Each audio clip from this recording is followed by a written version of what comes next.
اللہ صلی اللہ علیہ وسلم نے دجال کے بارے میں کہا ہے کہ وہ مدینہ کے مشرق سے ظاہر ہوگا، مدینہ کے مشرق سے ظاہر ہوگا۔ اگر ہم مدینہ کے مشرق کی طرف دیکھیں تو مدینہ کے مشرق کی طرف یہ ہمارا علاقہ ہے۔ میں آپ کو دکھا رہا ہوں مدینہ کے مشرق کی طرف پاکستان بنتا ہے، اور ایک اور روایت میں آتا ہے کہ دجال خراسان سے ظاہر ہوگا۔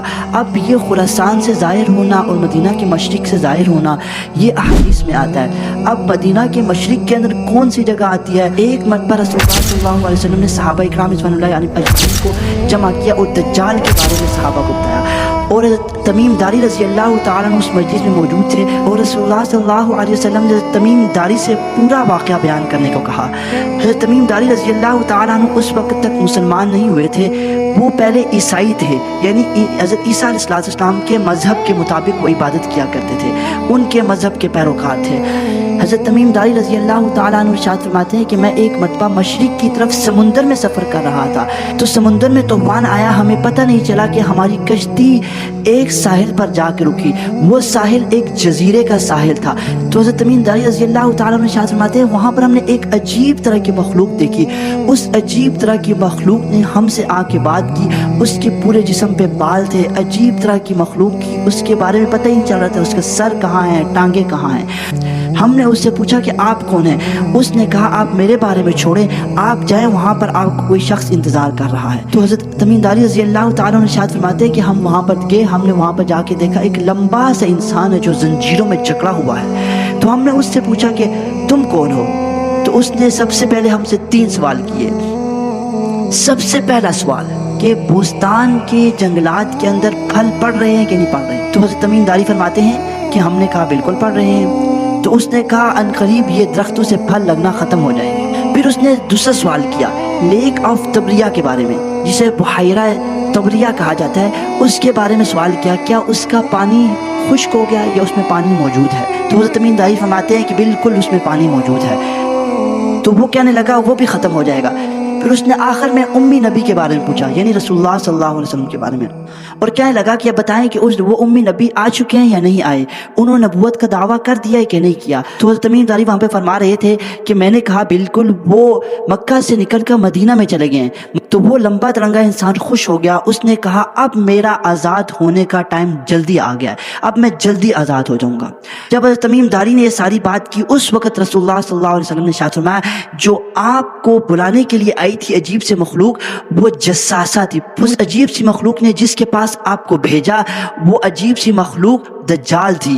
وہ دجال زنجیروں میں جکڑا ہوا ہے۔ قیامت کے قریب ایک زمانہ آئے گا جب اس کو رہا کیا جائے گا اور یہ پوری دنیا میں فساد پھیلائے گا، اور یہ 40 دن دنیا میں رہے گا، اور اس کا ایک دن 1 سال کے برابر ہوگا، اور پھر دوسرا دن 1 مہینے کے برابر ہوگا، اور تیسرا دن اس کا 1 ہفتے کے برابر ہوگا، اور باقی جو اس کے دن ہوں گے وہ باقی دن عام دنوں کی طرح ہوں گے۔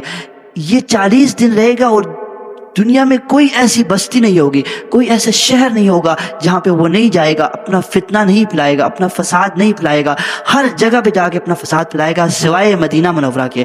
مدینہ منورہ میں جب جانے کی کوشش کرے گا، وہاں پر اس وقت فرشتے اس مدینہ منورہ کی حفاظت کر رہے ہوں گے، وہ مدینہ منورہ میں اس دجال کو داخل نہیں ہونے دیں گے۔ آپ اندازہ کریں دجال کا فتنہ اتنا سخت فتنہ ہے۔ صدیقہ کائنات طیبہ طاہرہ رضی اللہ تعالیٰ عنہ سے روایت ہے، پر رسول اللہ صلی اللہ علیہ وسلم سے پوچھا یا رسول اللہ جب دجال آئے گا تو کیا نشانی ہوگی؟ حضور نے فرمایا جب دجال آئے گا اس سے 3 سال پہلے قحط پڑ جائے گا، بھوک کا عالم ہوگا، بہت سے لوگ بھوکے ہو جائیں گے، بارشیں آسمان سے نازل نہیں ہوں گی، زمین بنجر ہو جائے گی۔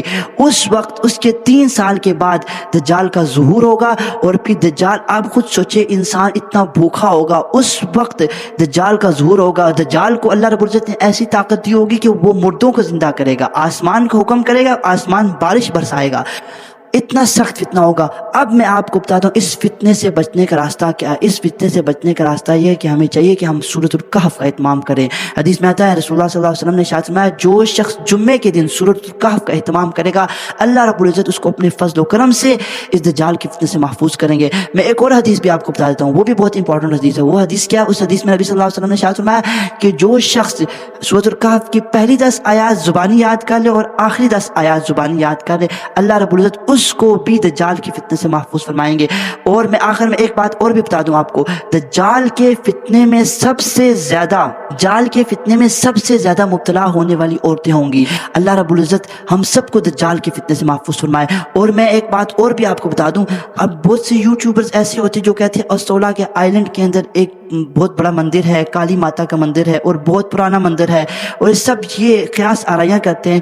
در حقیقت یہاں پر یہ بات سمجھنے کی ہے کہ دجال کے بارے میں اللہ رب العزت کا جب حکم ہوگا تو وہ ظاہر ہوگا، جب اللہ رب العزت کا حکم نہیں ہے تو وہ ظاہر نہیں ہوگا۔ اب میں آپ کو یہاں پر ایک بات اور بھی بتا دوں، جساسہ کے بارے میں بہت سے یوٹیوبر کہتے ہیں جو کالی ماتا کا مندر ہے اس کی شکل دجال سے ملتی جلتی ہے، اس کے بارے میں پھر بہت سے ٹیمپلز بنے ہوئے ہیں وغیرہ وغیرہ۔ یہ ساری باتیں احادیث میں مذکور نہیں ہیں اور نہ ہی مفسرین نے اس کے بارے میں کوئی بات کی ہے، تو ہمیں احادیث کے مطابق چلنا ہے۔ اور بہت سے لوگ پیشن گوئیاں کرتے ہیں 2025 میں دجال آ جائے گا، 26 میں آ جائے گا، اسی طرح وقت مقرر کرتے ہیں۔ میں پہلے بتا چکا ہوں اللہ رب العزت کو معلوم ہے کہ کب اس نے ظاہر ہونا ہے اور کب ظاہر نہیں ہونا۔ اور اس کالی ماتا کے مندر کو جساسہ سے تعبیر کرتے ہیں۔ جساسہ بھی ایک عجیب مخلوق تھی، اور یہ کالی ماتا کا جو مندر ہے یہ اس کی شکل بھی، کالی ماتا کی شکل بھی ایک عجیب سی شکل ہے، بڑے بڑے بال ہیں اس کے اوپر۔ اب میں حیران ہوتا ہوں لوگ ایسی باتیں سن کر اس پہ یقین کر لیتے ہیں۔ ہمارے پاس سورس جو ہے وہ احادیث ہے، اتھینٹک سورس احادیث ہے، اتھینٹک سورس احادیث ہے، ہم نے احادیث کو لے کے چلنا ہے۔ اور مفسرین جو حدیث کی تفسیر کرتے ہیں وہ اپنی طرف سے نہیں کرتے، وہ بھی بہت سے علوم کو سامنے رکھ کے کرتے ہیں۔ اس کے ساتھ ساتھ ہم نے یہ دیکھنا ہے کہ ہم نے دجال کی بات نہیں مانی، ہم نے نبی صلی اللہ علیہ وسلم کی بتائی ہوئی تعلیمات کے مطابق زندگی گزارنی ہے۔ حضور نے بتایا کہ جو شخص جمعے کے دن سورۃ الکہف کا اہتمام کرے گا اللہ رب العزت اس کو دجال کے فتنے سے محفوظ کر رکھیں گے۔